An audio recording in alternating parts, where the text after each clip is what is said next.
Carry Annie. Oh, it's Kris Avalon Unfiltered, bitch.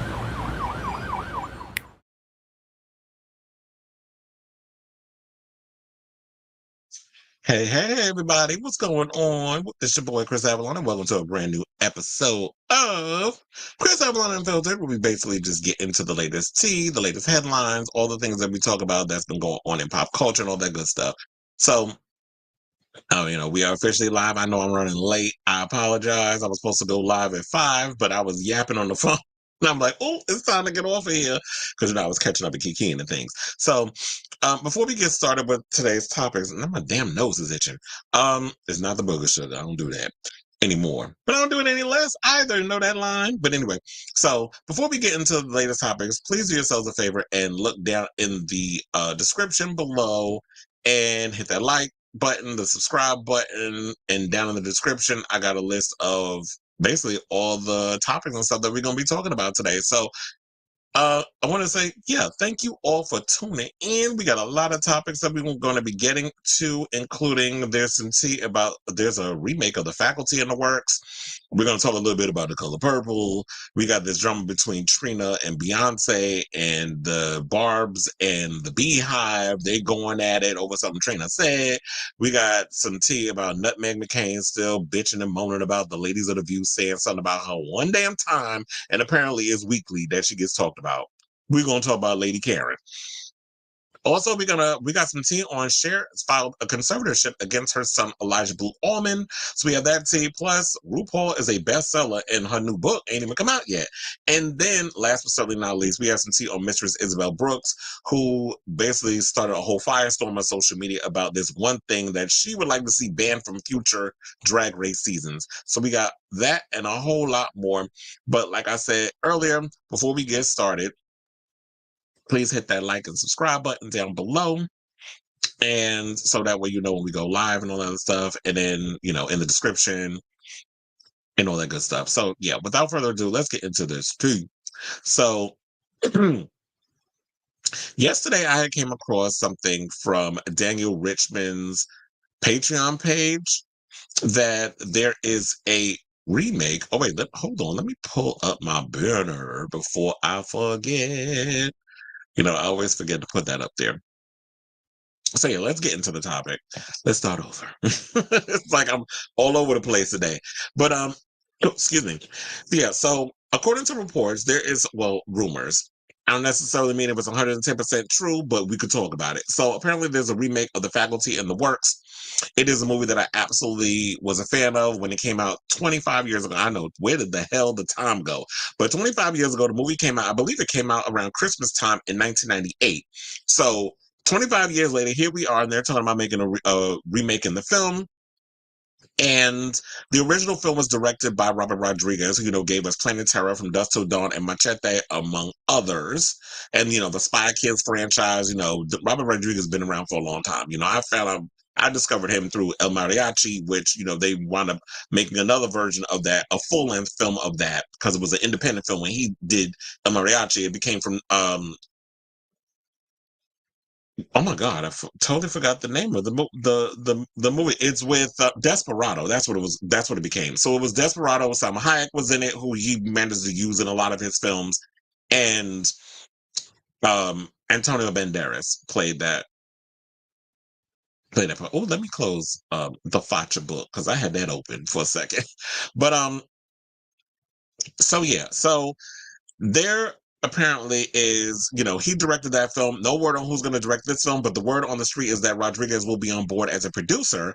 And Kevin Williamson wrote the script, for those of you who did not know that. He wrote the Scream films. He wrote Scream 1, Scream 2, and I believe Scream 4, did not write Scream 3, and Scream 5 and Scream 6. So, and, he wrote I Know What You Did Last Summer. He wrote a lot of the films that, were coming up during that time.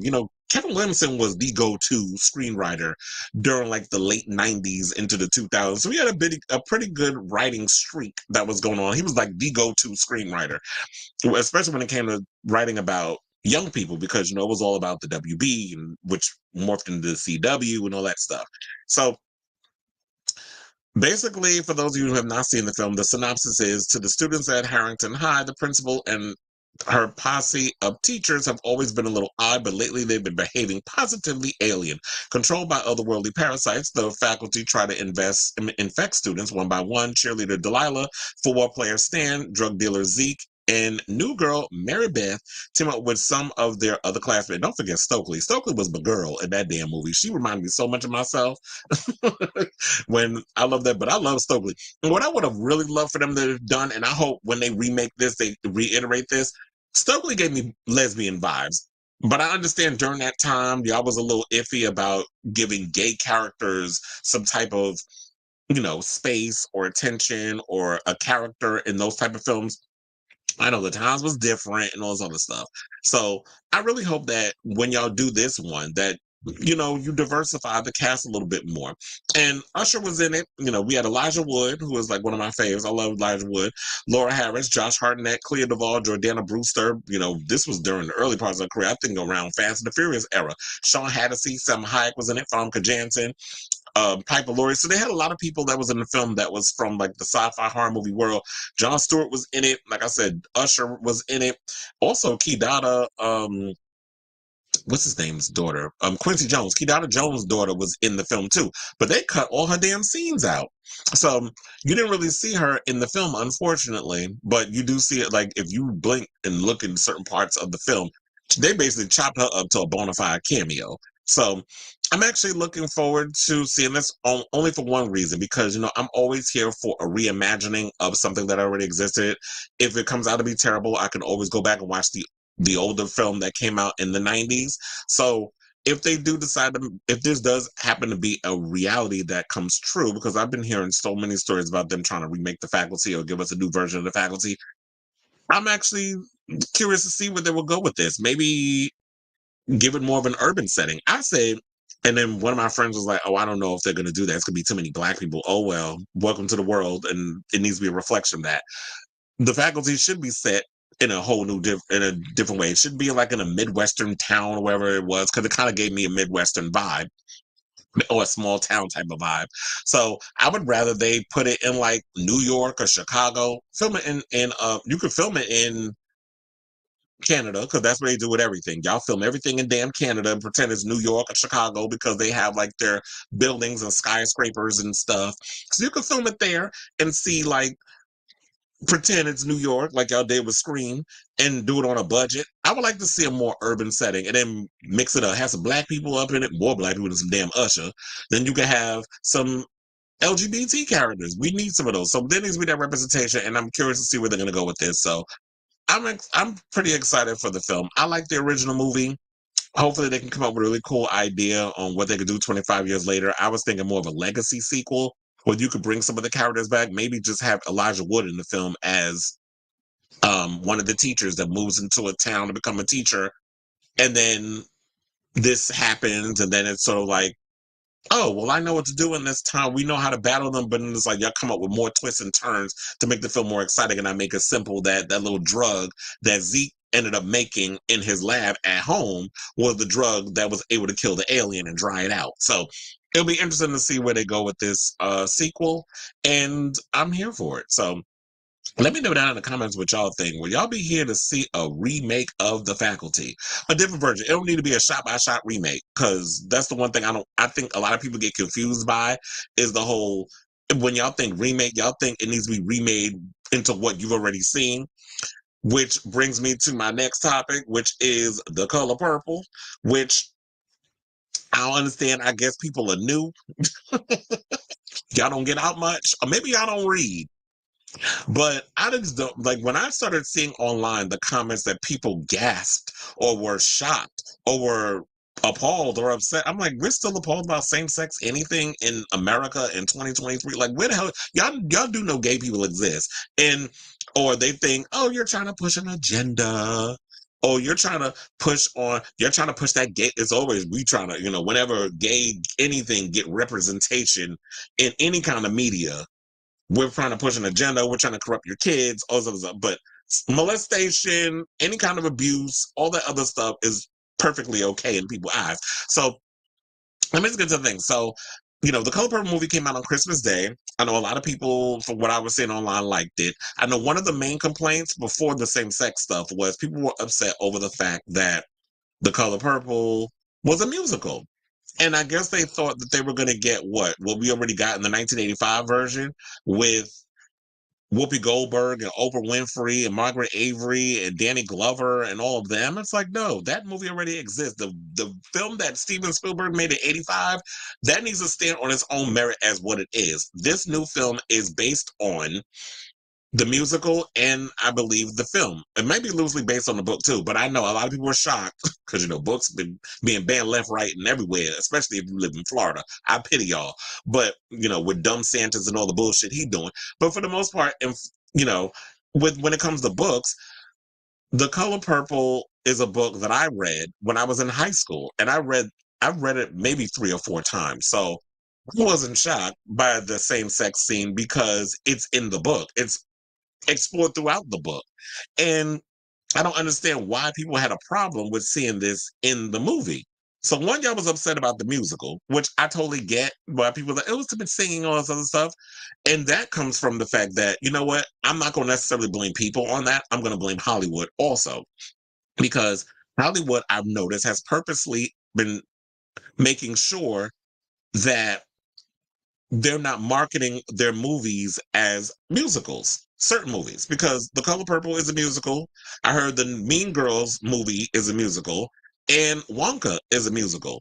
So when people go into the movies and they're seeing these films, they had no idea it's a musical. And I get why Hollywood is doing it, but I don't like Hollywood. Y'all do too much with the whole deceitfulness. Y'all need to stop deceiving y'all fans because then you lose faith or the fans lose trust and they lose faith in the studio because y'all out here deceiving your fans for greed.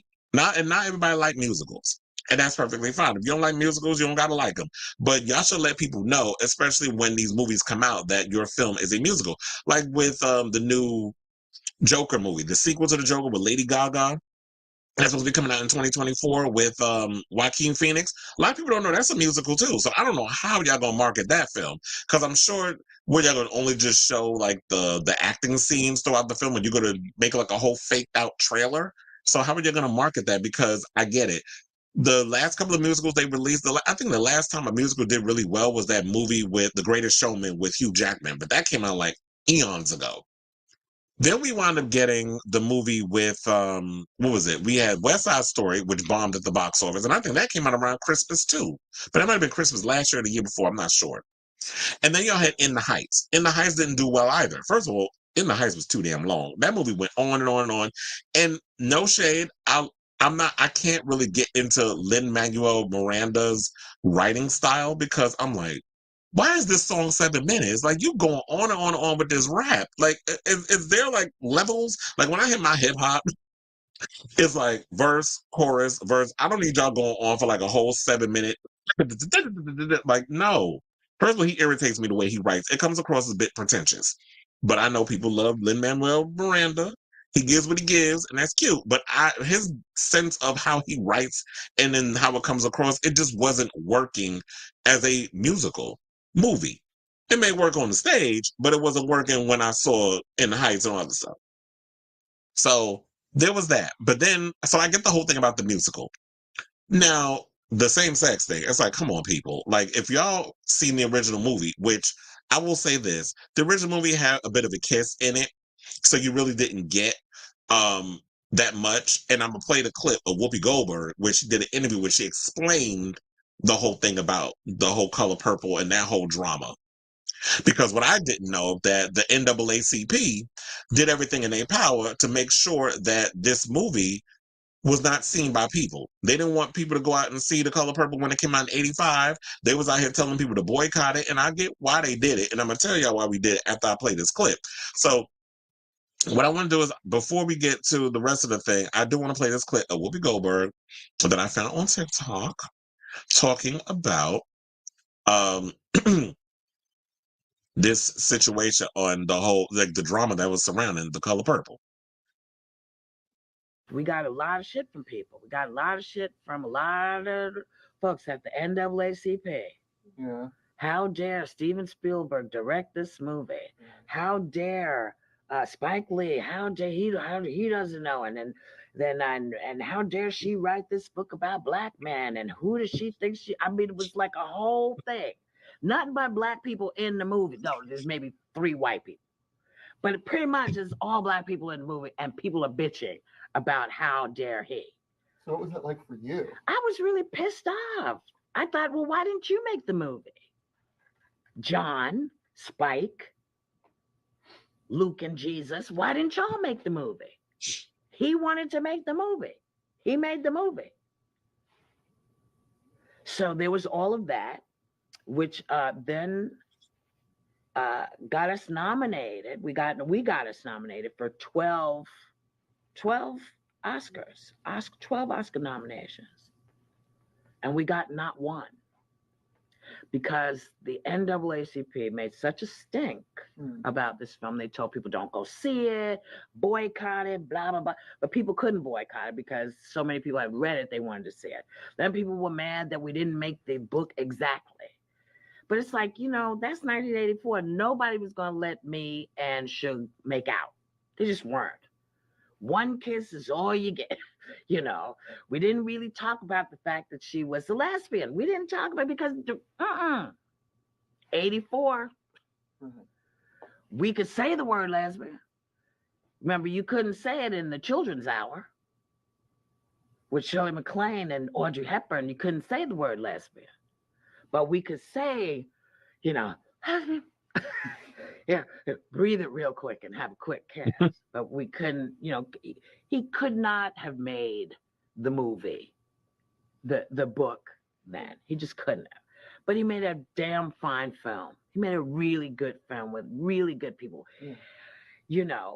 And so we go to the Oscars, and I'm so excited because, I'd watched the Oscar. I had written many speeches, in my life.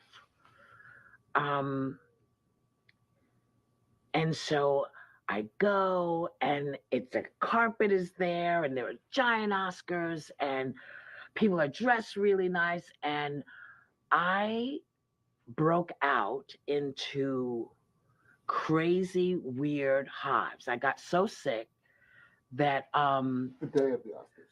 that after it was done. Oh, okay. That Michael J. Fox had to take me to the hospital. Yeah, so I remember when she said that, because I was going to say that she had asked Michael J. Fox to be her date when, back in the day where she actually took him with her to the Oscars, and, she asked to be the date, because I remember she brought this up on The View the last time he was on. I think he released a memoir sometime earlier this year, a couple months ago. It wasn't early, but it was a couple of months ago. And so there was that. But yeah, people need to also think about that back in the day. Like, there is documentaries that are out there about the history of queers in cinema, and like how far that we've come in regards of gay representation, from the stereotypes that people talk about on down to, you couldn't even, like Ron DeSantis with this "don't say gay," you literally couldn't say gay, or it had to be implied in a lot of films. There were characters that you would see that were queer, and a lot of times when they were stereotypes. They were either killers or abusers or molesters. Like, there were all kinds of perverts, or like a Buffalo Bill in Silence of the Lambs, another one who people consider a stereotype, or Dress to Kill, where they had Michael Caine dressed up as a cross-dressing serial killer. So there's been, or when people call Cruising, another one that is considered a film full of stereotypes that people was protesting, all the other stuff. So when it comes to thinking about this type of film, especially with The Color Purple, I understand why the NAACP, but y'all just stuck, got in the way. So it was y'all out here who fucked up the opportunity for this movie to make a whole lot of money. Because the thing when it comes to people of color, especially Black folks, we don't like our trauma being exposed to the masses, particularly white people. You don't want white people to see Black people flawed. You don't want to bring up, so y'all mad about the fact that the one woman, because I'm going to pull a line from the original Color Purple, you took the one person away from me that loved me when she told Mister at the dinner table, meaning her sister Nettie. But it wasn't just Nettie that showed her, love and kindness and stuff. It was Suge as well. Suge was the only one out of all the people that Celie encountered that dealt with, oh, you see me for me, you love me, and that love and that emotion and that feeling, that is what Celie took from Shug. Maybe she was a lesbian. That's what Whoopi implies, or whatever, or not implies. She said it. Maybe she was gay, or maybe it was the fact that, you know what, this was more of a, we didn't have the word for it then, but a sort of a pansexual type of vibe where people was looking at it that is like, you know what, I'm attracted to the person, I'm attracted to the energy and of the person who's giving me this kindness and love and all the things that I never received, because since she was since she was young, I meant she was ugly. Since she was young, Celie was told she ugly, she walked funny, she's shaped like, she got like a little stick figure. She's not attractive. She's not beautiful. She's not all these things. She was always dogged by people, and like particularly Mister. And let's not forget the fact that she was sexually abused. So these are the things that we okay with. Y'all can sit through the theater and watch all of that. Pedophilia, molestation, all that mess. But when it comes to same-sex stuff, which is a natural thing, I know it's hard for a lot of y'all to take and to understand. Homosexuality has been around long before there was a Bible that it was written. Long before religion, long before those things, homosexuality, it is ingrained in mammals, which is what we are.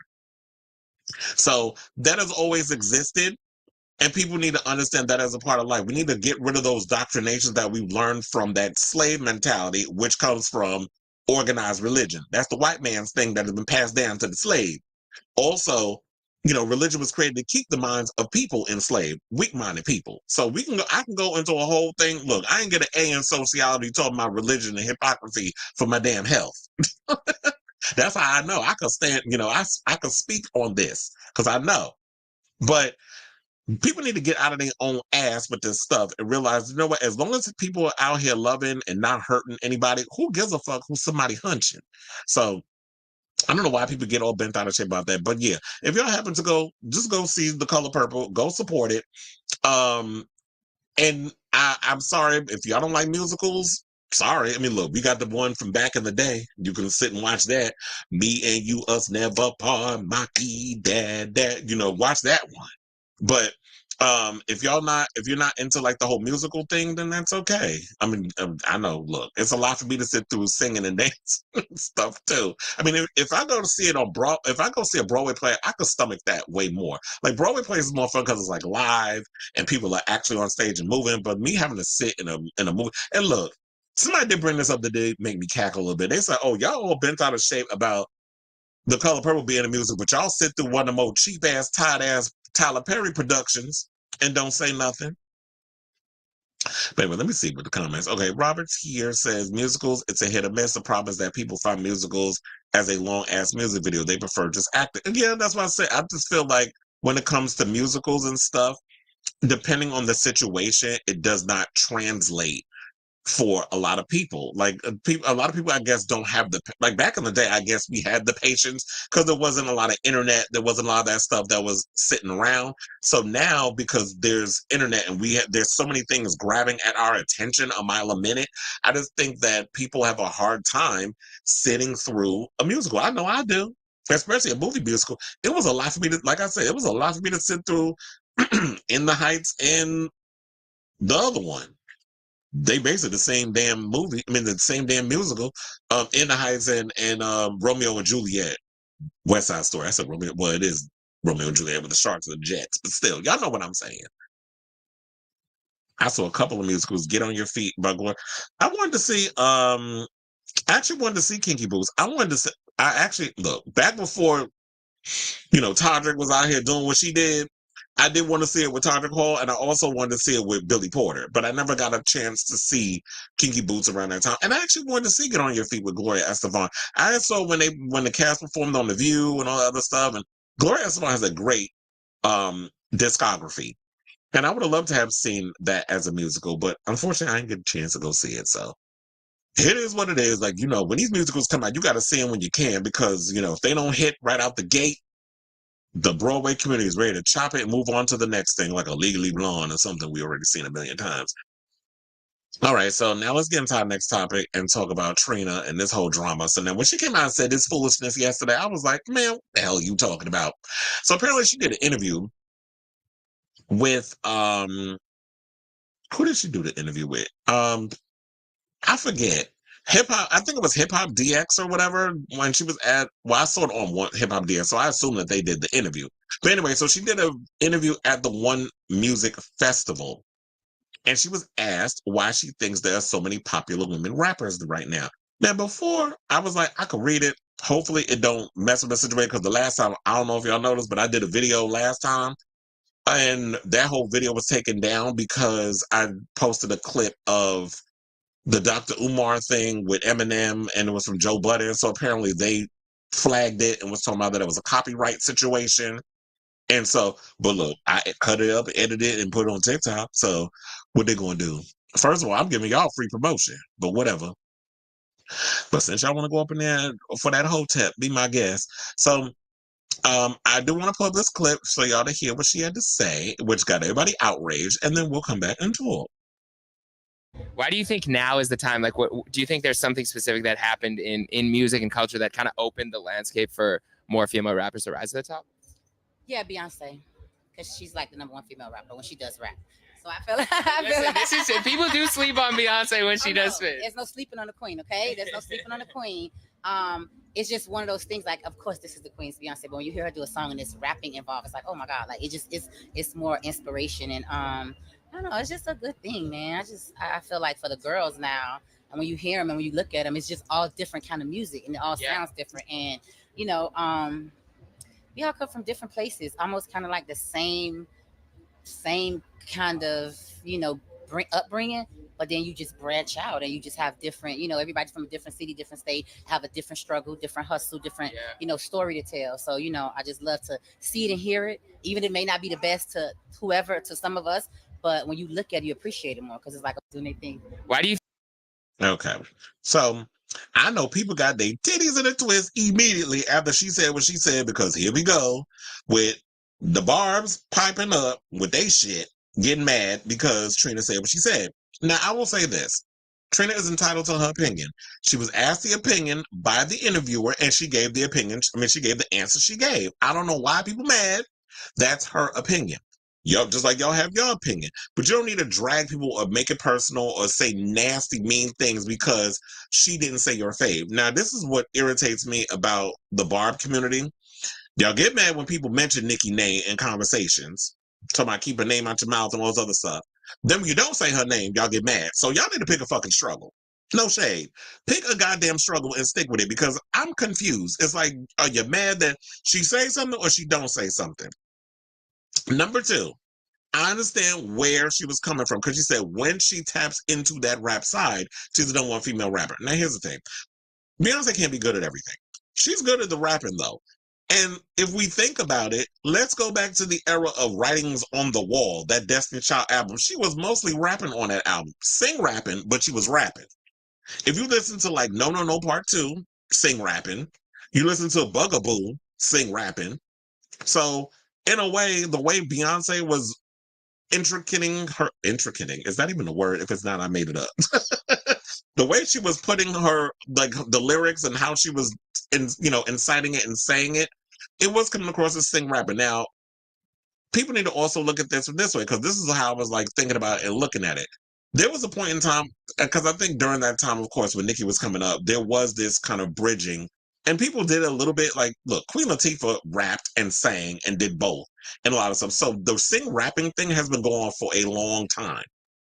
But we saw that it became more of a bigger thing because, look, Brandy had an alter ego where she was rapping at one point. Remember? It was Brand New. Then Mary J. Blige was rapping and singing at one point where she had her alter ego, Brooklyn. So there's always been people who have dabbled within that. Now, what I call Beyonce the queen of rap, or what did she say, the #1 queen, or whatever the hell the title is. No, but like I said, opinions are like assholes. Everybody's got one. And art is subjective. Now, if you feel, because I understand like people have given Nicki this queen of rap moniker, title, whatever. So if anybody goes against that, people get upset. But to me, I look at it this way. A Queen of Rap title don't pay my bills. It don't put no food on my table. It don't put no clothes on my back, and it damn sure don't put a roof over my head. So I could give two shits in a flying fuck what title you give me as a person. Thank you. I appreciate it. But at the end of the day, I'm out here grinding. I'm doing what I need to do. We're not going to deny Nicki's impact. Nobody's doing that. But like I said, Trina is entitled to her opinion. And she stood 10 toes down on what she said, because she said this. Well, she said two things. She said, now that I have y'all undivided attention, I'm actually late to the party because I wasn't aware of this nonsense happening today because I'm too busy minding my business. Let me just make myself clear once again, since it's a slow day on the blogs and BS. This interview was back in October at the One Music Festival. I really don't give a rat's ass how anybody feel. I said what I said. That's the Queen Bee, and I'm going to stand on that. She also put a B in the thing. Beyonce is the queen of rap when she raps in all genres of music when it comes to me. Go argue with the IRS or somebody else. I don't care. And that's not up for debate over here. So run along and enjoy the rest of y'all day and make sure to clean behind y'all sofas before the new year. Okay, so I understand she want to go in and throw shade or whatever, but girl, like, you didn't even need to address it. You could have just kept it moving and all other stuff. But look, I can't tell nobody I can't tell nobody how to react to people trying to come at them over whatever. And I saw people pulling up receipts over, back in 10 years ago, whatever, she was up there paying homage to Nicki and all this other stuff. I'm like, y'all just be taking it further for no goddamn reason. I don't understand what all these receipts were supposed to do. I guess it was supposed to make her look like Boo Boo the Fool or whatever. But look, she said what she said. She got her opinion, and people should be, like I said, people should be entitled to that. Now, Bobby Lights, her cousin, decided, okay, I'm going to jump in the comments and go on social media and give my opinion. Look at our hot ass mess. So let me pull up that clip so we can get into some things and hear what she had to say. Because I'm like, child, what is Bobby wearing?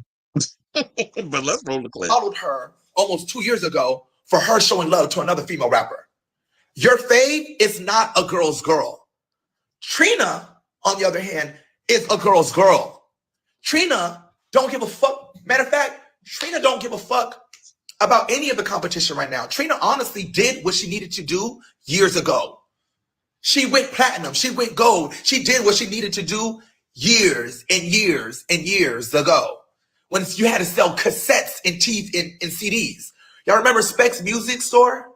Y'all remember the CD stores that you would go in, and you remember when albums used to drop? Lil Kim, Eve, Missy Elliott, Trina, when they would drop, people would be lining up in Target, in the stores, in the malls, in the CD stores, in the wherever the fuck they sold CDs, to line up and get that CD, and then they'll get their autograph, it'll get it signed. Yeah, she was pushing units then. I'm talking about 228,000 first week. Okay? So I think what it is y'all mad Trina's not impressed. Or Trina's not kissing nobody's ass the way y'all expect her. Why the fuck would Trina kiss anybody's ass? And I'm never gonna mind my business. And I'm gonna always put my two cents in. And I'm gonna always speak my motherfucking mind. And I'm gonna always wake it up. Yeah. So T is, yeah, old girl unfollowed her first. Why? Because she was mad that she showed another female. I'm not even going, I could be real messy and say the names, but I'm not. I've already given you guys enough information. Mwah. I mean, I want the tea. Shit. I mean, you put the tea out there. See, this is what I hate, and seems to be an ongoing theme. Excuse me, that, oh, I gave y'all enough tea. I don't want to give it to it. No, if we're going to go there, we're going to be messy. Be messy. Like, stand 10 toes down on it. Like, go and give 110%. That's usually how I am. If I'm going to be messy, I'm going all the way there. But then again, like I said, I can't tell people how to react or what to say and all this other stuff. We don't have that control. People are people, and they say what they say, and they stand on what they stand on. So, child, what was that mess? First of all, Bobby, lay off the fillers. I love you dearly, but stop with the fillers and the wigs. Can we just get some gay people for once? Some punks, some sissies online that ain't always putting all this shit in their face, lip gloss, and a goddamn wig like y'all on the verge of transitioning. Can we just get some, like, we need to diversify the gayness. Like, y'all just be doing too damn much, but I get it. Funky Dineva done started that shit. Now everybody following the whole wigs and the lip gloss thing. But anyway, and I love Funky, so. But I'm just saying, it's like everybody all of a sudden want to get online with a damn, a lace front and some lip gloss and just pop shit. But anyway, so look, Bobby, I understand that's his cousin. He gonna stand, he's gonna defend her because that's his family. And if I genuinely care about somebody in my family, I'm going to defend them as well. So I will get on the line and I'm gonna assert myself, because if Trina not gonna say nothing, I'm gonna say what I'm gonna say. But to me, it's like, it wasn't that long ago. Like, well, I don't remember that. I don't know that record store. Like, I'm from New York, where we still got Best Buy, but Best Buy don't really sell music. I'm from the era of Virgin Megastore. Like, I used to go to Virgin Megastore, and I would basically put down so much money. I would literally be spending $200 on import CDs, whatever the case was. Whenever artists came out during that, during the era that he's talking about with Trina, I was in the stores buying, the CDs and stuff when sales actually mattered. All this streaming stuff, people barely make money from the whole streaming thing. So I totally get where he was coming from with that. But, and look, we're not going to sit up in here and try to act like that Nicki Minaj don't be doing no low-key petty shit when it comes to, if you give anybody else any kind of accolades or any kind of respect or whatever, that she gets mad and upset. And I'm just like, just look, we know that you are a legend in your own way and you contributed so much to the industry. Don't give too much energy worrying about what everybody else is doing. You know what you've contributed to the industry, even though people will sit and throw shade and try to discredit you. Don't worry about that. A lot of the big legends or icons ain't out here worrying about, oh, well, so-and-so ain't give me my flowers. Who gives a fuck?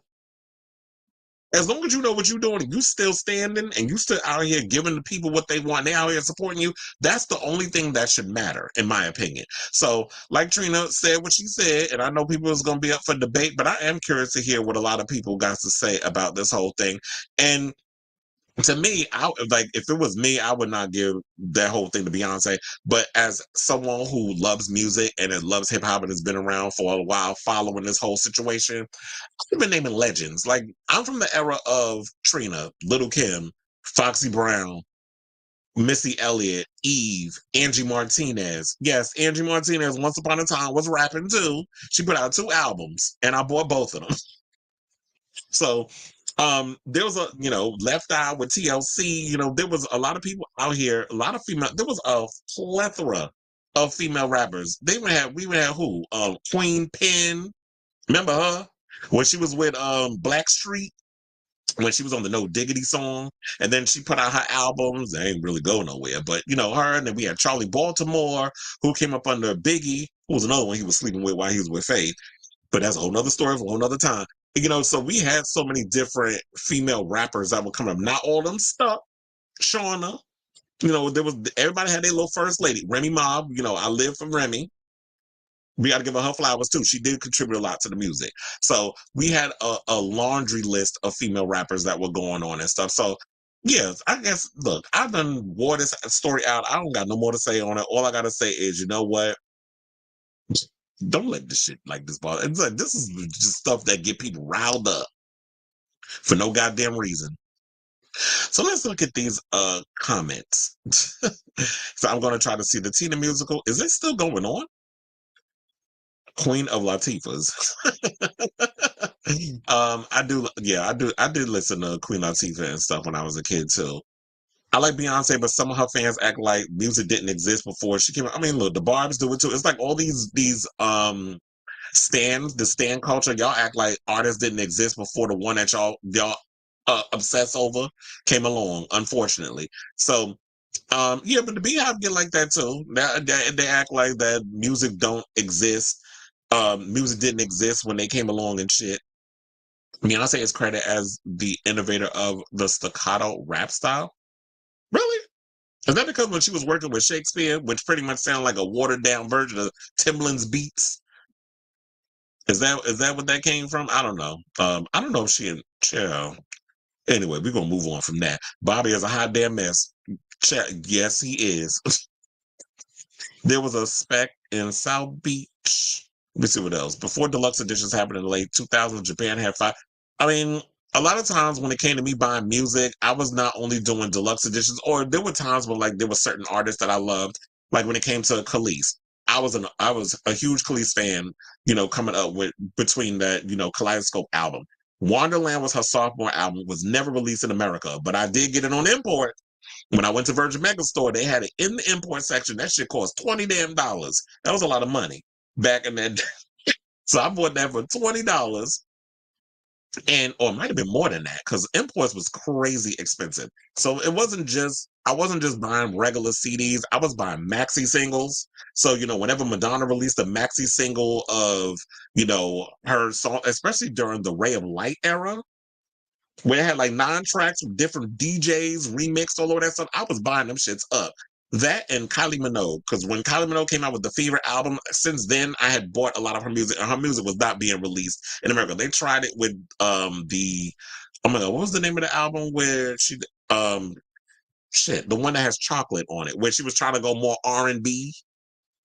When she released that album, I think they were trying to bring that over in America, and I don't know, I just felt like the people dropped the ball on that damn album.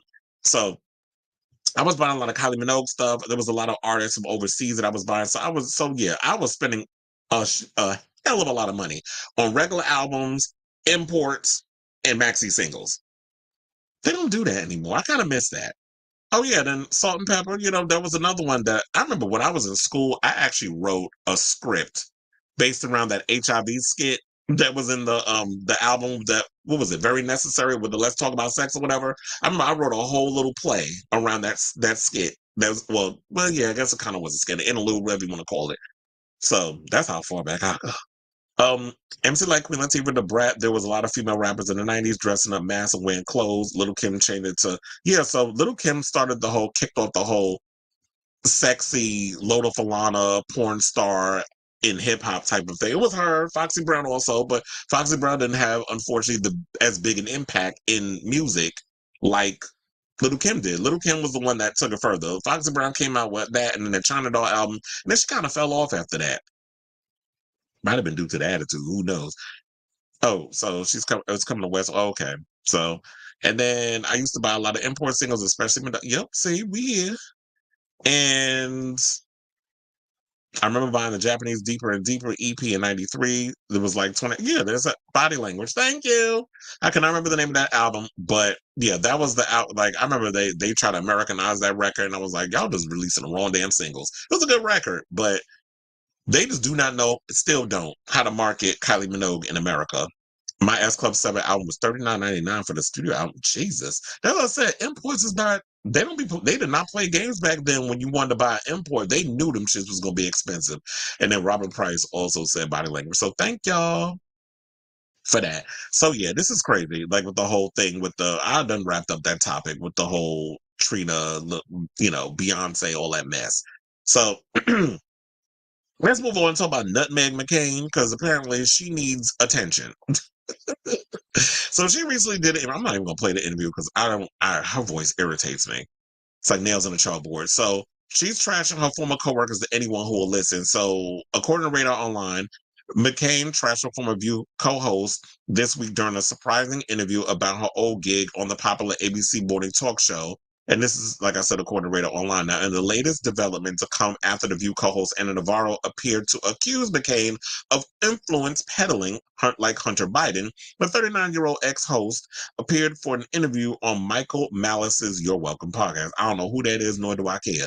Now, according to McCain, she said she can't go a week without something being said about her on the show, despite leaving The View more than 2 years ago. McCain then went on to dub her former co-hosts, including Joy, Whoopi, Sonny, and Navarro, crazy old people. Well, sis, you're not that far off of age, because, bitch, you're about to turn 40 soon. Now, McCain then went on to dub her former co-host. Oh, I already read it. The thing about The View is that I didn't know when I signed my contract with ABC that this is forever, that for the rest of my life, I'm going to be bullied, yelled at, abused, and brought up for years. I just didn't know that when I signed to do the show that I have to deal with like these crazy old people just yelling about me all the time. Now, John McCain's daughter also called her former co-host pathetic and insisted that she goes whole swaths of time without thinking about her former co-workers on The View, saying, I go whole swaths of time. What the fuck does that mean, whole swaths? Like, I'm just suspecting bees to be around your ass when you saying that. But she said, I go whole swaths of time without thinking about them, like whole months without thinking about that show or anything. And apparently, I'm just on their minds every day. It's pathetic. Okay, sis. Now, I just feel like this heifer just wants to be on the mind. Like, you know, when you say something over and over and you feel like it's convincing yourself of the thing that you are obsessing over? Well, this is what NutMeg is giving me. It's giving Delulu. It's giving crazy white lady, crazy Karen tease. This is what I'm getting from crazy ass NutMeg McCain. Because quiet as it's kept, I watch The View every day. Or is it quiet as it's kept? Because usually when I talk about The View, I tell y'all that I watch The View. I watch The View. I like the show. I'm entertained by the stuff. Like, if you expect me to get my real politics from them, I don't. I go to more valid people to get my politics. Like, I'm watching the Young Turks usually. I'm watching Mark Lamont Hill. I watch stuff that Amanda Seales is posting online. And then usually a lot of times I'll even watch Al Jazeera with stuff, especially when you want to get like the realty of what's going on in Gaza and the whole thing with Palestine. Or there's a lot of people who are on TikTok that are posting things where you get like what's really going on out there. Because if you say anything on Meta, they try to find ways to block you and to make sure that you don't get the information. So they're trying to find ways because, you know, Zuckerberg. I say more. But, when it comes down to NutMeg and all this other stuff, to me, it's like they don't talk about you a lot. The only time you've been mentioned twice, and it always had to do with a conversation about nepotism. And Anna Navarro was the one that mentioned you the 2 times. Now, the one in the last time that she's referring to, Anna did bring that up, where she basically was talking about Hunter Biden, like how hypocritical the Republican Party is being, where they're trying to go after him with the whole taxes thing and all this other stuff. But it's like, oh, with Donald Trump and all this other stuff that's going on with him, y'all just turn a blind eye because y'all just do anything to win by any means necessary. But she wasn't saying that you were doing anything criminal. What she was saying was that you have used situations like your father being who he was, may he rest in peace, to get where you are in life. Wasn't nobody giving a damn about a NutMeg McCain until you was on his campaign with your father, who Anna Navarro was also on John McCain's campaign when he was running for president back in the day, and then Obama whooped his ass in the polls and became the president. So Anna Navarro was working on the campaign. That's how she knows NutMeg and her ticks and all other stuff. She was aware. She's been around her ass, which is probably why NutMeg don't like her. But NutMeg don't like anybody that goes against anything that she says. She's, a one-track mind dingbat. And I will admit this. I was one of the people that when NutMeg was chosen to be a co-host, I was like, that's a good idea. I like the fact that she was on the show because I had watched her show on Pivot. Like, remember that channel? Excuse me. I had watched Megan. No, who's Megan? I call her NutMeg because she's crazy. But I watched NutMeg when she was doing her stuff, and I was like, okay, so she's coming across as like this millennial who is a Republican, but doesn't think like them crazy Republicans, like the boomer Republicans and all that other stuff. She seems to be more for LGBTQ rights. She's all for like being more of a broad thinking type of Republican, unless that was an act. Because once she got to The View, then all of a sudden she became this lunatic that felt that she needed to carry the entire crazy Republican radical party on her shoulders, which nobody asked her to do that. But she decided to take on that role.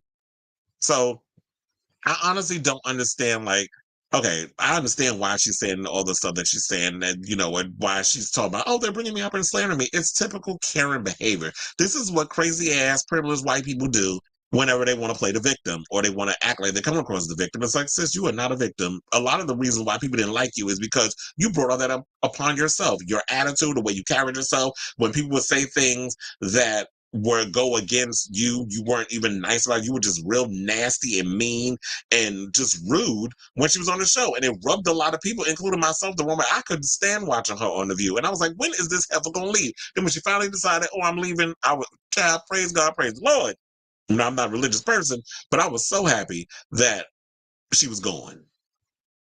And she irritates me. So while I did laugh that when Anna brought up the whole thing about, alluded to NutMeg, and she didn't mention her name because the women didn't even automatically get it in the beginning. It was like, who are you talking about?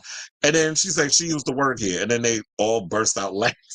So, but I was like, sis, I already knew you was who you was talking about, but you know, you had to break it down for a second.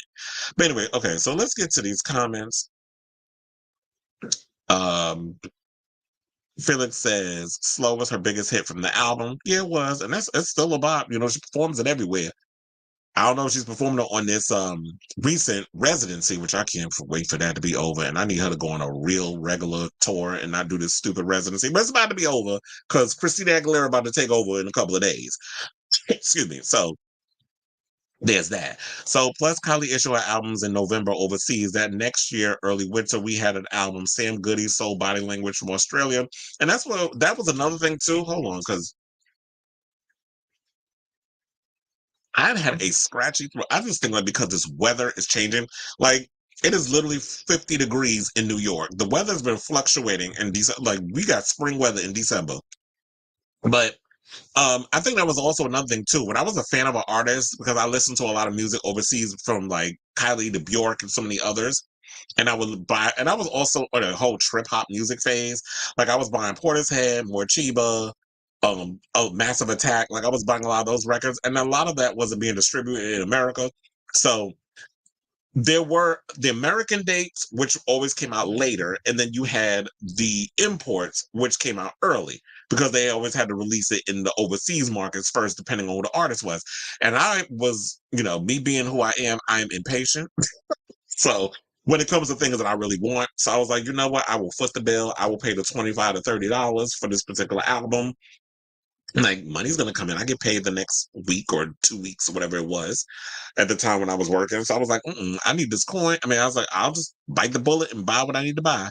So that's why I was like, so I totally get it with Robert saying with that. Linnea says, funny how she always criticized Trump, yet she is just as delusional as him, trying to big herself for, okay, It's like, and that's what it seems like because Trump ushered in this whole victimization and you know this Karen culture has made it more of a thing, and all the buffoonery that he's been doing for the past couple of years, 6 years I guess at this point, 6-7 years that he's always in the damn spotlight for his presidency on down. Everybody's trying to be that, trying to embody a lot of those attributes, but the weird part is there's something about Trump, whether you like him or not, he's a showman. Like he comes from the world of reality TV. He's able to, regardless of like you hate his policies and he is a moron, but he's entertaining. And we are so fixated on pop culture, entertainment, all the other stuff. That's why I think like he gets away with so much stuff, even though he's a damn grifter and a criminal and don't pay his taxes and basically rents out his name on buildings. But at this point, after that whole case that happened in New York, you know, they got to take the names of the Trump Tower and the Trump hotels and all the other stuff that he has. So, you know, those times they were changing, except Mar-a-Lago. I guess he's just going to stay out there. Pop Me Kettle. Yep, exactly. The youth are more sympathetic to Ghazal due to the Bush administration growing up. Exactly, because I feel like in the past 30 years, because of what happened with the Bush administration, the truth that we got from the whole towers going into build, like me as a straight up New Yorker, yes, because in the beginning when that happened and how we all stood in solidarity, I was pissed when that whole thing happened because of the stories that we were told about the weapons of mass destruction, oh, they're terrorists. But then when we learn about the real deal, what was that, why they did what they did, I said this is similar, and I know this is controversial, but I feel like what happened with them in the putting the planes into the Twin Towers was because the people of Iraq were tired of what our American president and the politics and all this stuff, what we were doing to them. So this was their retaliation, similar to what the Israeli people have been doing to the Palestinians for so long. I'm not saying that what they did was right, but it comes down to when you constantly beating people down, beating them down, there's only been so much times I could come at you in peace before I gotta whip that ass. Before I'm tired of being beat down to the ground, I gotta get up and fuck you up. That's just how some people look at it. Sometimes people don't understand until you give back what they've been given to them. So it's like, you see, this is why I'm doing what I'm doing, because you don't understand. When I'm coming at you, in peace, but you keep shooting down my people. You keep beating down my people. You keep taking so many things away. You deny me food. You deny me water. You deny me shelter. You deny me all these things. You destroyed the world that my people have built.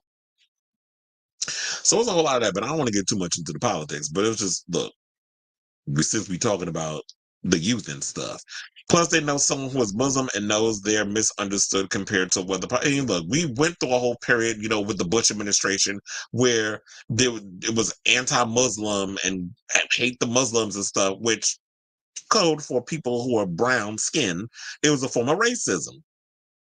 So that's why I feel like, at the time, I feel like social media also has changed people's mindset on why, because back then we didn't, 30 years ago, we didn't have the internet. We didn't have a way that we can get information, real information given to us, where the Western media and all these other stuff can hide the truth and feed us a bunch of shit and we go along with it. No longer can we be spoon-fed a bunch of BS. Now, because there's so many different ways for us to get our information, is why we see things for what we see. And I feel like this is also why, you have a lot of these celebrities like the Juliana Margulies. When we talk about that witch, how she could, we need to ban, we need to ban TikTok because people get their information from TikTok. And it's like, I'm not stupid. Like, I could go online and I can find information. I'm not just going to go and look for the most ignorant of ignorant things.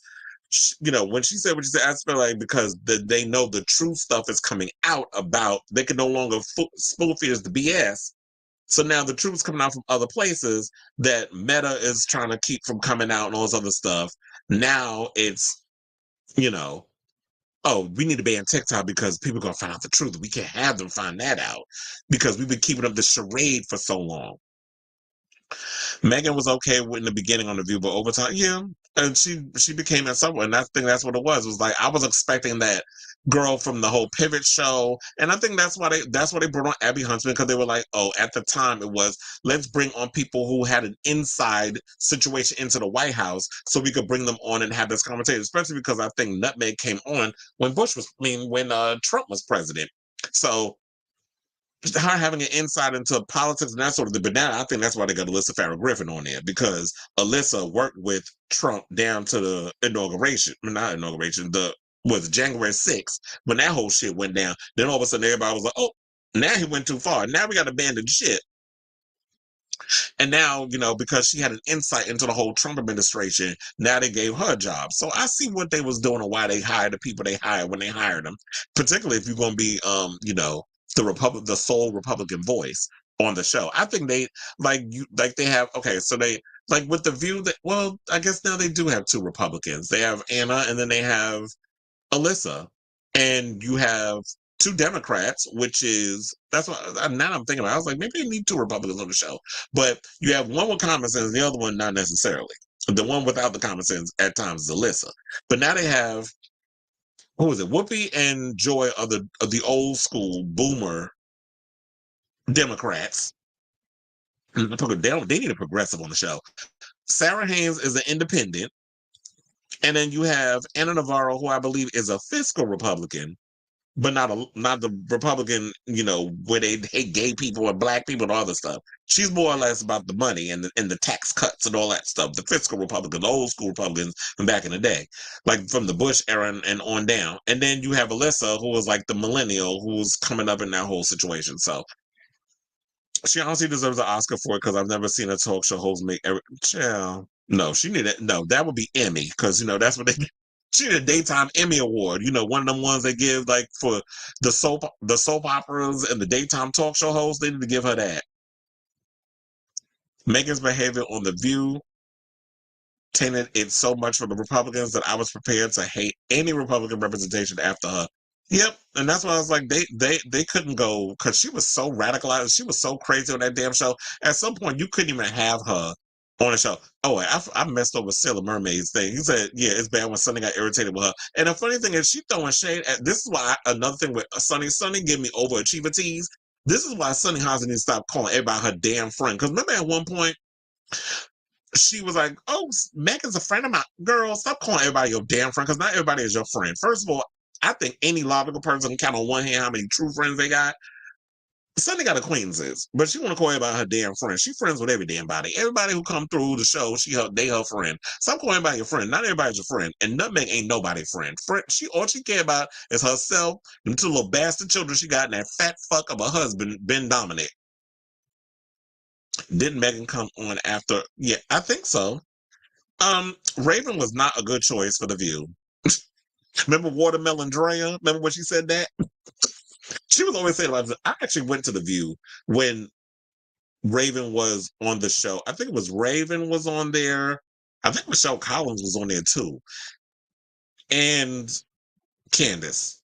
Candace was the worst choice to have on that show. I still can't get over when she went and basically made Danny Pentaro. Remember Jonathan from Who's the Boss? When she made him feel bad, like blamed him for getting HIV.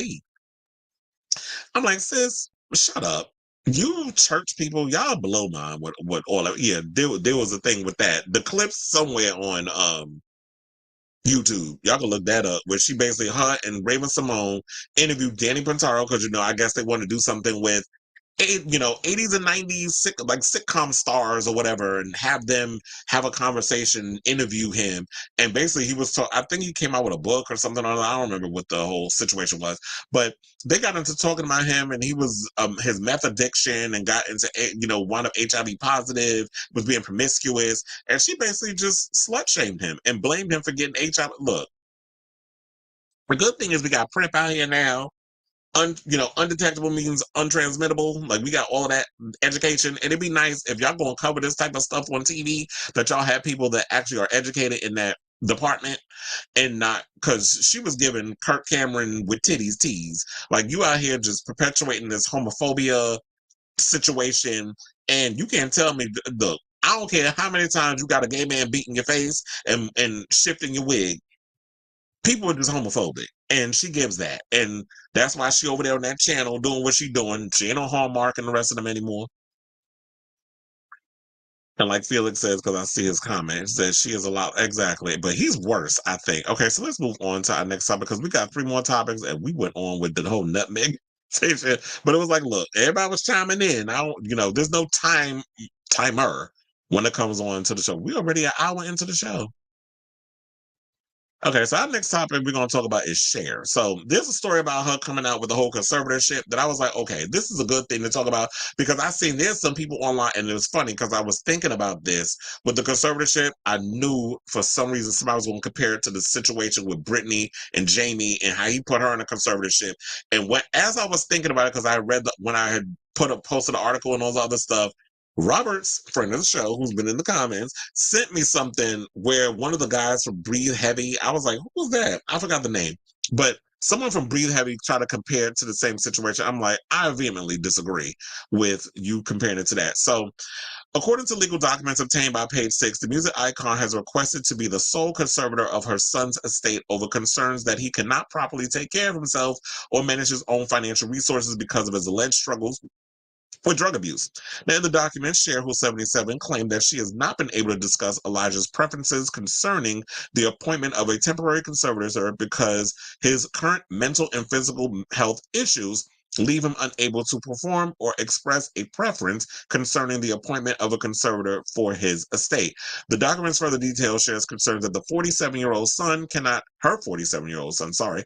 handle his finances, claiming in the docs that any funds distributed to Elijah will immediately be spent on drugs, leaving Elijah with no assets to provide for himself and putting Elijah's life at risk. Cher noted that in the filing that Allman makes $120K a year and that he is entitled to regular distributions from a trust established by his father for his benefit. Allman, whose father is late musician Greg Allman, is Cher's youngest son, because she had Chaz Bono with Sonny Bono. So she has the 2 kids, both people in the entertainment industry. So Cher also marked that Elijah has an estimated $0 value in personal property. Now, reps for the belief seeker did not immediately return requests for comment, and a court date regarding the conservatorship is set for March 6, 2024. So yeah, and then remember also we had a situation where, The Blast reported I think 3 months ago, and I think I talked about it on my show, and then I posted it on my website. I did a bunch of stuff, so I did it on Kris Avalon Unfiltered, a bunch of other stuff. But anyway, so there was a report that came out 3 months ago from the Blast that Cher had hired a group of men to kidnap her son from a New York City hotel room in 2022 with the greatest and best intentions possible to get him the help for his drug addiction. So this was her way of giving her son an intervention. She wanted to get him out of that hotel because I guess he was with his estranged wife, Marie Angela King, who he married in 2013. And he said that this happened while he was in a hotel trying to save his marriage to his estranged wife. And she had successfully had her son in a rehab clinic, and I guess he had relapsed. But here's the thing. When it comes to people and drugs, it's like, yeah, you can lead them to the water, but you can't make them drink. Like they have to unfortunately, they have to hit their rock bottom before they get the help that they need. Now, I'm here for the conservatorship. You can be at a situation like, okay, so I need you to get the help you need. You literally are burning through all of your money because you're getting high, you're wasting it on drugs and stuff. And there's nothing she could do about the trust because it was left from his father. And I'm sure she probably throws him a little something, something. And my thing is, if I'm in a situation like a Cher, I'm not going to just cut off my son financially and have him out in these goddamn streets like the guy, what was it, Rob Pilatus from the Milli Vanilli documentary, because when I watched him, really, yeah, he wasn't like a Nepo baby or like somebody famous, but it was a situation where he was on drugs. The whole thing what happened on him, whatever in his past, he ended up in a hotel room. Someone that was in the industry that I guess he came up with from the guy that did them dirty. The secretary, I forget her name, or the woman that handled the financial affairs, got him a hotel. He did some drugs and they OD'd. So I understand you don't want a situation where your child ends up ODing, and then that's curtains for him and that sort of thing. But unfortunately, when it comes to drugs and addiction, it's a day-by-day situation. He has to be able to get clean in his own time when he's ready. And unfortunately, I don't know. It's just like, what do you do? But I'm like, yeah, I'm here for the conservatorship. And my thing is, when people try to compare it to Britney Spears, I'm like, it's not the same thing. Number one, Jamie was a low-down, dirty dog, greedy. He was using this and there were certain things that Britney was doing where it was like, I guess at that time, when you get with the right people and the right people in the courts, you pay them off a little money, whatever the situation is, you can get people caught up in a conservatorship. And unfortunately, that's what happened with that. But it's not the same thing. Excuse me. It's not the same thing with Cher and her son. Cher got her money. She don't need no more money. She is wealthy beyond, measure. She doesn't need the money of her son. She has her own coin. The fact of the matter is she's trying to do what she got to do to save her own child. And if this is the drastic measure that she has to take, so be it. But my thing is this, like I said, you can lead you can lead the horse to the water, but you can't make it drink. So you can give ultimatums. You can get your child in rehab, but it's a day-by-day type of situation. You can't just twist his arm and be like, you need to go to rehab, or I'm going to just cut you off financially or whatever. When it comes to junkies, they're not thinking logically. All they care about is getting their damn fix. So it's unfortunate, and it is what it is, unfortunate. But good luck to you, Cher.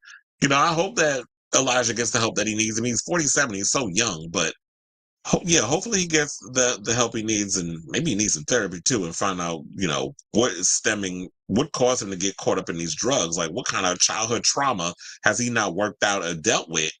I mean, could it be that, you messing around with this 20-something or 30-something-year-old man that's a couple of years younger than your son? Like maybe a decade? I think, Alexander is probably a decade younger or maybe less than Elijah Blue. He's like, what, 39, 38? And then Elijah's, what, 47?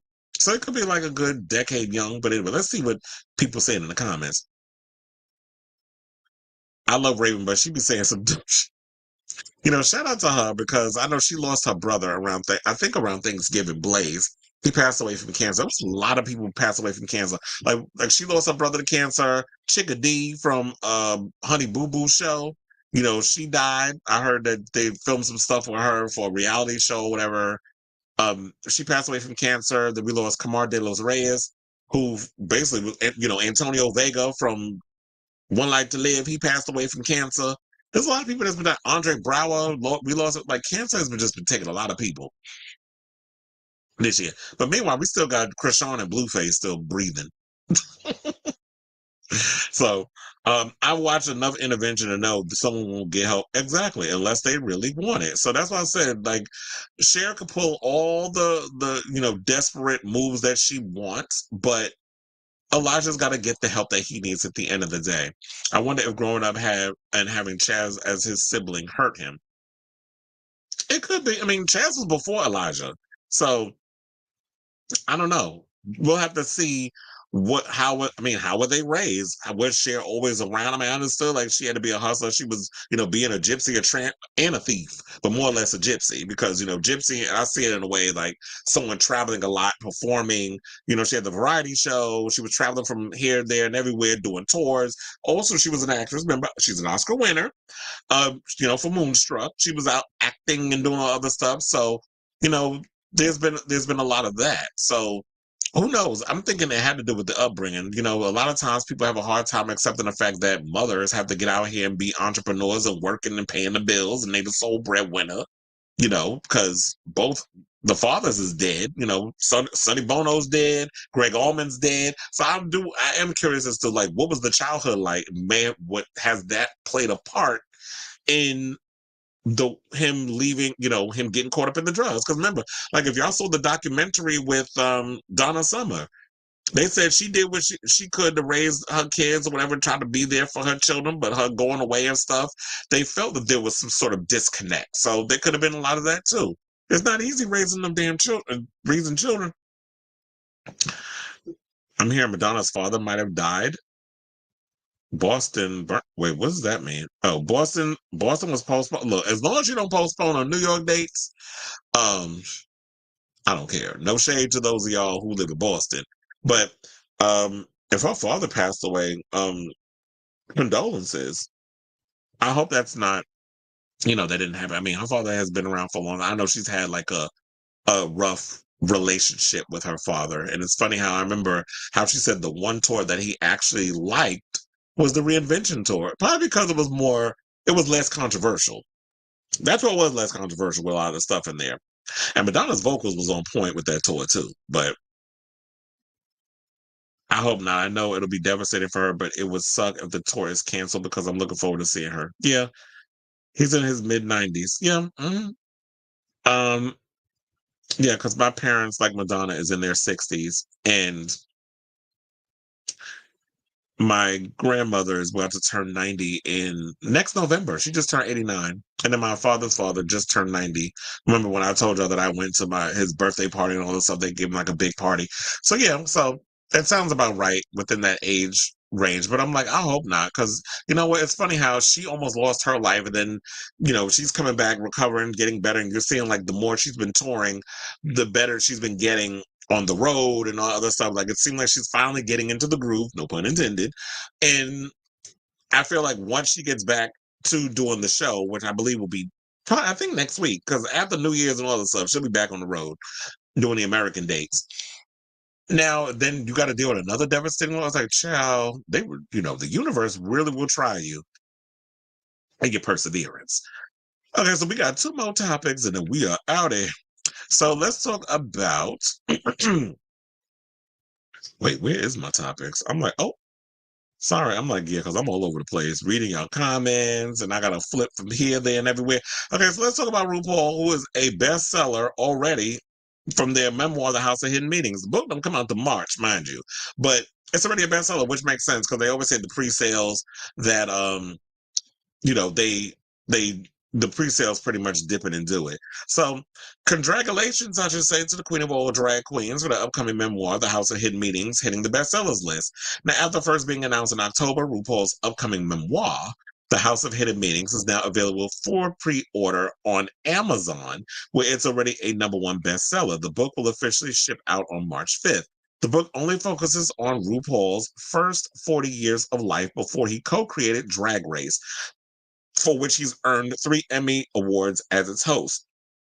The wide-ranging book starts off with his early years growing up as a queer Black kid in San Diego, navigating complex relationships with his absent father and temperamental mother, and goes on to tell stories of his time in the punk and drag scenes in Atlanta and New York. So he's falling in love with his husband, George LeBar, and becoming sober. So he's going to talk about those early years of being a drag queen coming up in, California. Then he went to, I believe he moved to Atlanta, Georgia, and then he came to New York, where he really hit it big. And then, of course, once he changed up, because he used to do the gender fuck look, and then he was in the band Wee Wee Pole, and then, all that other stuff. Luxmore London referenced a lot of that in the show, and we've seen people over the years reference Rue's early years. But and then coming out, I wonder if he's going to also talk about coming out with Lady Bunny, because they both came up around the same time in the drag scene and moved to New York together and were roommates and were homeless and doing a lot of the clubs in New York and stuff.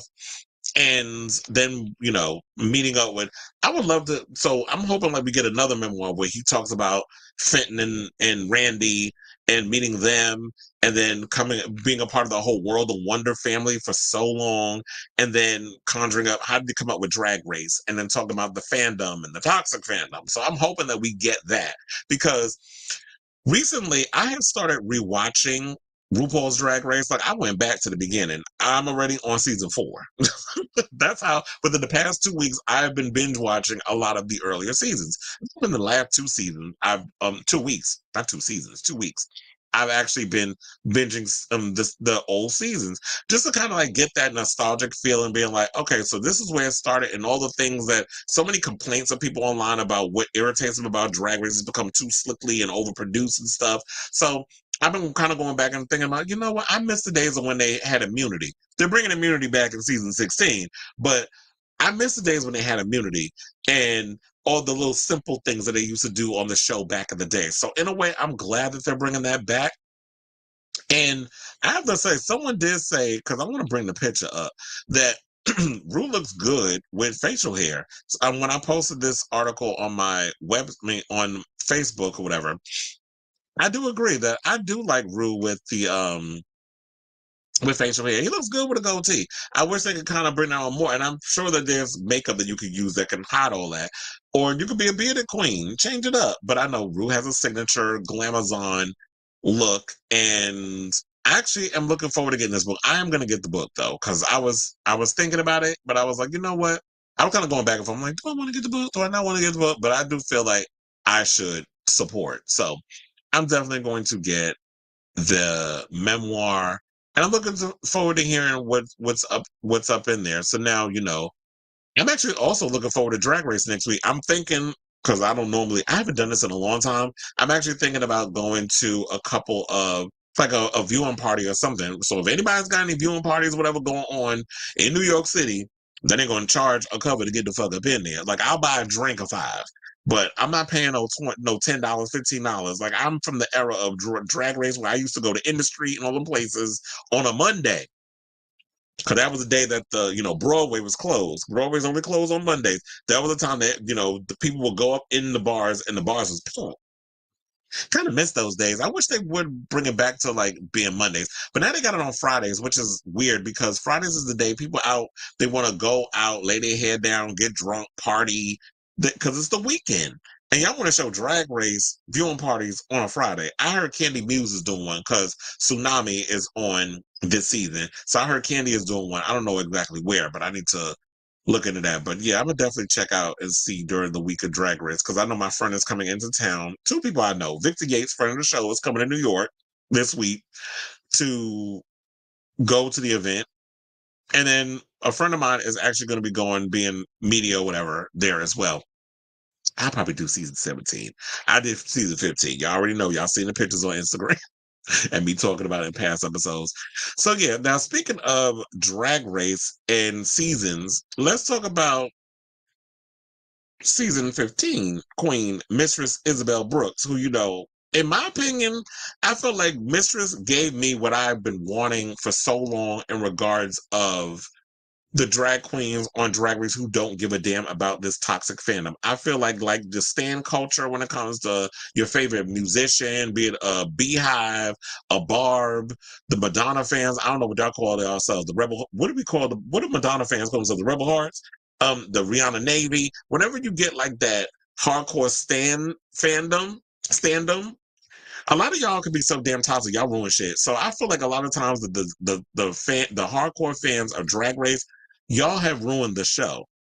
Where it's like you can't even have people can't go and have their banter and go back and forth and be bitchy towards each other without y'all getting mad and threatening them on social media, especially if they're a queen of color. Y'all be so quick if they go after your little skinny white fave. Y'all be the main ones that go online and want to call them all sorts of names, tell them to kill themselves, unalive themselves. Sorry, because you say certain things on social media, you got to watch the words. But you want them to unalive themselves. You want them to cause harm. Y'all say real nasty, disgusting stuff, which I don't understand. I just feel like if you don't like somebody, just watch the show. It's like I'm rewatching season 4, the Fifi O'Hara season. And y'all know how polarized the Fifi was during that season. But I'm not going to go online and troll her being like, oh, girl, I'm watching season 4, and I hated the way you went after Sharon Needles, who now is problematic.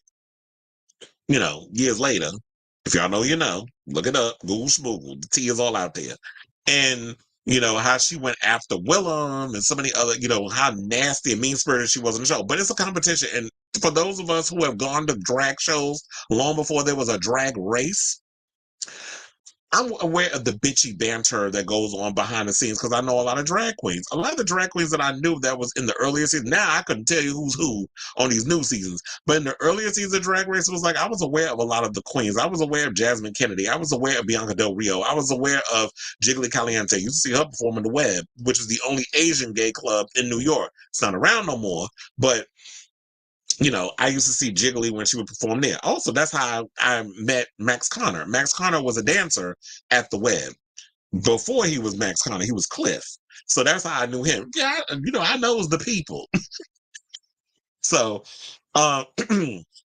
so that's kind of like what I feel like has been missing from the drag and stuff. It's like I miss days where the girls could get online and bitch and moan and just go in and let have on each other. It's all in good fun. It's all in their little bubble for TV.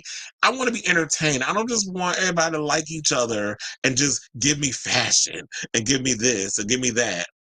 I want drama too. I mean, if you got an issue with somebody, y'all need to talk it out. That's why even though they irritate my spirit, I do like this season's Canada Drag Race because they going in on each other and all other stuff. Particularly, was it Melinda Virgo? Like her and feeling her goats and stuff? Like she's being messy this season and I'm here for it. And I feel like we need more of that. And that's why I love to get around to the point.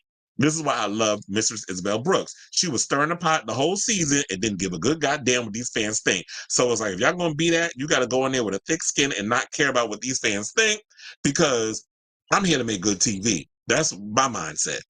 So anyway, so Mistress wants something banned from future Drag Race seasons, and that is reveals. So, it started off with Sasha Velour when she lip-synced against Shea Coulee, and he did it up against, the Whitney Houston song, So Emotional.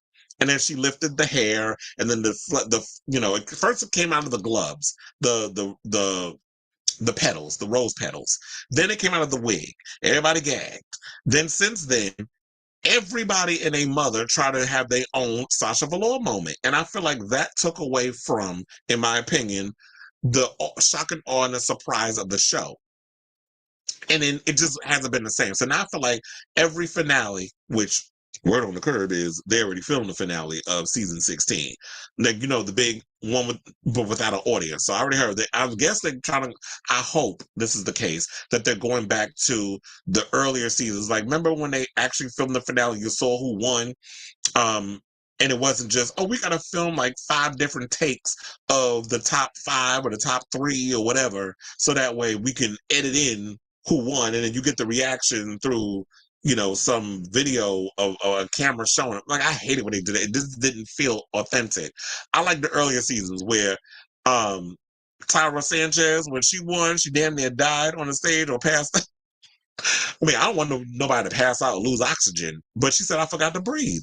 And I stepped out of my body. So I want that real reaction of like winning, where it was like BB gagged when she won, Raja cried when she won, And then you actually put the crown on these girls' head and actually fit. Now they can't even put it on their head. So I miss those days. So I'm hoping that's what they're going back to, because I heard when they shot the finale part of them, like who the winner and all that other stuff. I want y'all to go back to that. Fuck the whole audience participation. I don't need people sitting in the audience for 5 hours while y'all shoot a damn finale. We don't need the audience thing no more. Unless y'all doing it like The Masked Singer or something or another like that. But in a way, I know Mistress was being messy with what she was saying, but I agree with her that, in my opinion, I didn't really feel like, I'm going to be honest, I love me some Sasha Colby. Sasha Colby is an icon, a legend in the drag world. Everybody know who Sasha Colby was. She deserved her win. However, that finale lip sync that they did to Knock on Wood by Amy Stewart, I was not feeling it. Maybe it was the wrong song, or maybe it was the fact that I got tired of seeing Anitra do a damn duck walk. But for the most part, it was just like the reveals have gotten so lame. So I feel like, so here's the thing, what I'll say about that. I'm here for a reveal if it's well thought out and you can give me what Sasha Velour did, but take it to the next level. It shouldn't be a requirement or necessity to do a reveal. But if you can't give it, we don't need no more. What was it? Who was Asia O'Hara? We don't need that. The dead moths or whatever the hell that were butterflies, and then it turns into they put the Reading Rainbow music in the background, which was a cackle. So we don't need nothing like that. We don't need an embarrassing situation to have. Oh, I was expecting. No, they was in that shit for too damn long. Now they died on you, and now you look a fool, and now you lost the lip sync. Because I know we was all expecting Shea Coulee to win, but then Sasha Velour being. If you ever see her nightgowns, you know how clever she is when it comes to her drag performances. So, in a way, those of us who've seen Sasha Velour perform live, we should know. But this is people, a lot of people get their education, unfortunately, about drag and seeing drag from Drag Race. So they were the ones that were surprised. Okay, so I see a lot of comments popping up as I'm talking about this. Let me see what is the tea and who is talking. I know I'm not ever saying to her, but it would suck if the tour was canceled because I was looking forward to. Oh yeah, I read that apart already. He's in his mid-90s. Read that. Yeah, I remember Drag Race used to be on Mondays when it started. Yep. Did you hear what happened to Kylie Sneak Love and Trinity K. Bonet? Remind me. Refresh me. Oh, is that the one where Kylie basically went on? Oh my God, what's the name of that show? The one that T.S. Madison hosts. It's on. They did it. They filmed it during DragCon, and they. It's on Wow Presents Plus. I did see the episode of if you're referring to what I think you're referring to. And in case those of you who are living on, but like, what the hell is he talking about? I think she was talking about that Kylie Sonique Love went and said that Trinity was, I guess, nasty on the season that they did rude or whatever, very nasty or whatever, and her attitude or whatever the case was, basically on the All-Star season that they did, where Kylie won. I did see that. The funny part was when she was talking, I assumed she was talking about Trinity the Tuck because she just said Trinity. So I wasn't sure which Trinity she was talking about. Then I had to remember, I was like, oh, no, Trinity K. Bonet. So, yeah, there was that. So, yeah, I did see that. I did see that episode. I watched the other one that they did, too, where they had, like, Jasmine Kennedy and all them on there, too. But that, and I think Maddie Morphosis on that season, that was a boring season. That panel was boring too. So I'm like, okay, so it was just these girls y'all picked. Because I just wasn't feeling it. But anyway, I also didn't know Pheromone was, that recently came out. She did an interview with, oh my God, who did she do an interview with? It wasn't Joseph Shepard. I don't know, I be getting all my peoples mixed. Pheromone just recently did an interview and she came out as transgender. But then again, now that I look at it, I'm not surprised because it's funny when you look back on certain people, like when I told you I'm watching old episodes of Drag Race, when you look at Carmen Carrera, I'm watching old episodes when she was Kris, and I'm like, yeah, I could totally see Carmen Carrera transitioning. She was giving too much. She was giving fish down on her season. And then season 4 with Kenya Michaels. Kenya Michaels was giving full-on tuna. She was giving tilapia.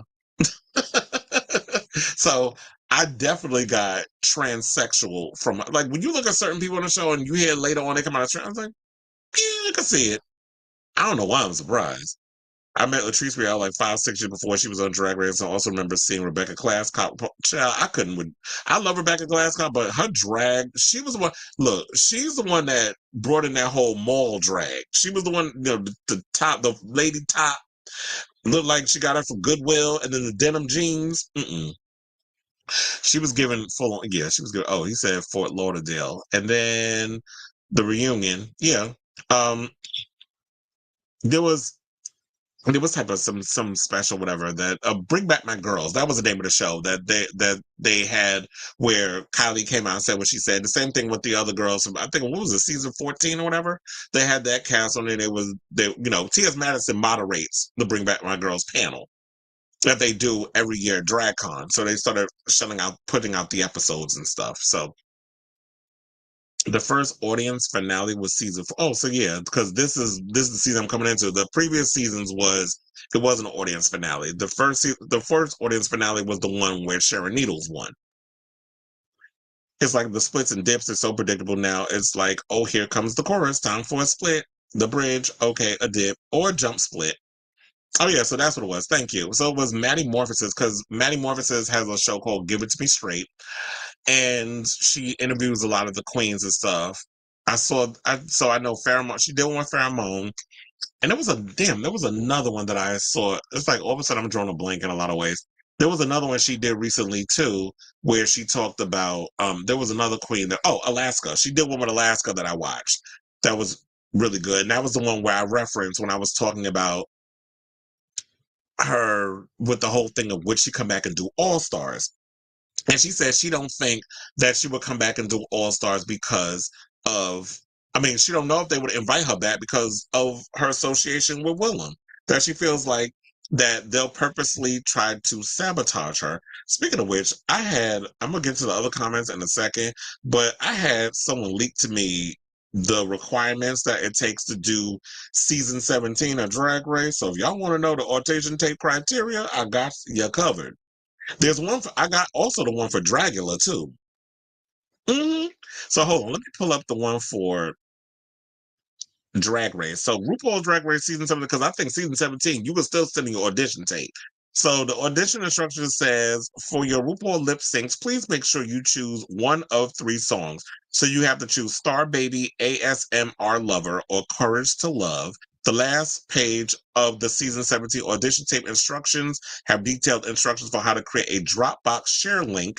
It's free and easy to use. Before submitting your tape, please log out of Dropbox or open a different browser and test your link before sending. Also, make sure your video is downloadable before you send.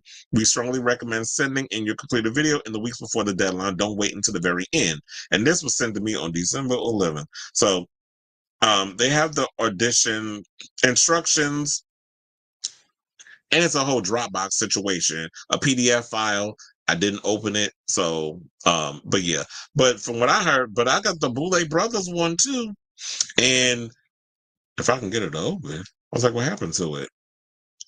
Trying to pull it up with my phone. I don't know. Something happened with the audition tape info, but it was like, I don't know. We'll have to do that one a whole nother time because that show's coming back on in another 2 weeks. But I don't know what happened to that. I would have to tell my source.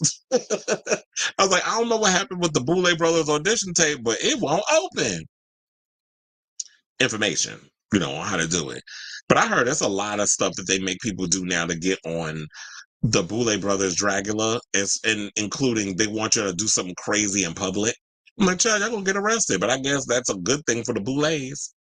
Yeah, that's what I was talking about. She did one with Alaska. So yeah, so look, I did finally a show shorter than 2 hours. But anyway, we come to the end of the show. Thank you all for everybody for tuning in to Kris Avalon Unfiltered. Be sure to hit that like and subscribe button if you haven't already. So that way, and also hit that notification bell so that way you'll know whenever I go live. Speaking of which, I was thinking of this because I know we're 2 days away from New Year's. Should we do a New Year's show where we just get online and kiki and talk about what's going on in the end of the year stuff, just to jump online? Because I was thinking about it. I got a lot of money for Christmas, so I was like, do I want to go out and drink? Do I want to party? I haven't really been doing a whole New Year's party thing in so long. So I'm like, Or maybe should I come online and do like a New Year's episode, a New Year's Eve episode? We ringing the New Year together. I know everybody got their different time zones and all that other stuff, but I'm considering it. Depending on like bring up some stuff. Maybe I could talk about like my top movies of 2023. I could talk about my top albums of 2023 and my top TV shows of 2023. And then y'all can come up in the comments and also let me know y'all top whatever of the year. What were your favorite shows? What were your favorite movies? What were your favorite albums? I mean, I have it all on my krisavalon.com website.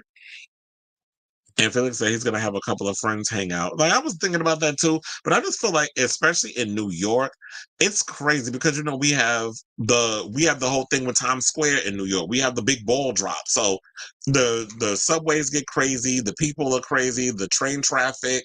And that's kind of like what I always think about the other stuff, the things that are going to irritate me more so than just me getting to my destination, me going to the parties and hanging out and, you know, drinking, maybe hooking up with a man of five, and that sort of thing. So that's kind of like where my head is at. Because I'm just like, do I really want to go out to a club, or do I want to party, or should I just be sitting in my house and I'll do a show?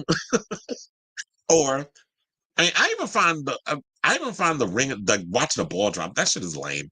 Like a lot of these shows are so corny. Like I definitely ain't sitting there watching no damn Anderson Cooper, Andy Cohen. That watching them two is like watching paint dry. I don't care if they need liquid courage or not. They both are unwatchable with that show. I could care less about Ryan Seacrest.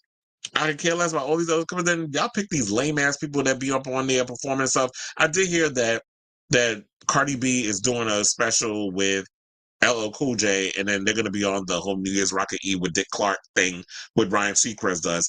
I could care less about that.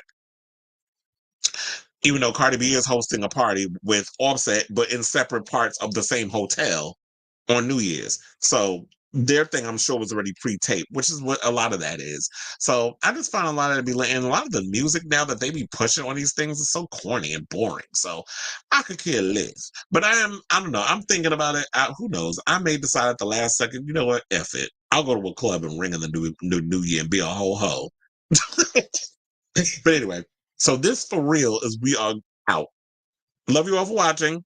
Like I said, hit that notification button to know when I go, or bell to know when I'm gonna go live. Also hit that like button if you're new. How you doing? And subscribe as well. 2024, we definitely gonna be doing big things in regards to this show. And thank you all who have been watching, who have been supporting the show, who have been helping my numbers and everything go up, as well as who, you know, those of you who come and watch the live show and keep with me in the comments, because y'all definitely, you know, keep the energy and the momentum and stuff going when I know this, when I can see people, and I do see the numbers and stuff, people watching the live show, and then y'all be on the side commenting and contributing, because it is the people's show, the audience interaction show. That's why I created it. But anyway, let me shut up and get over with this line. Love you all for watching, and until next time, show dons.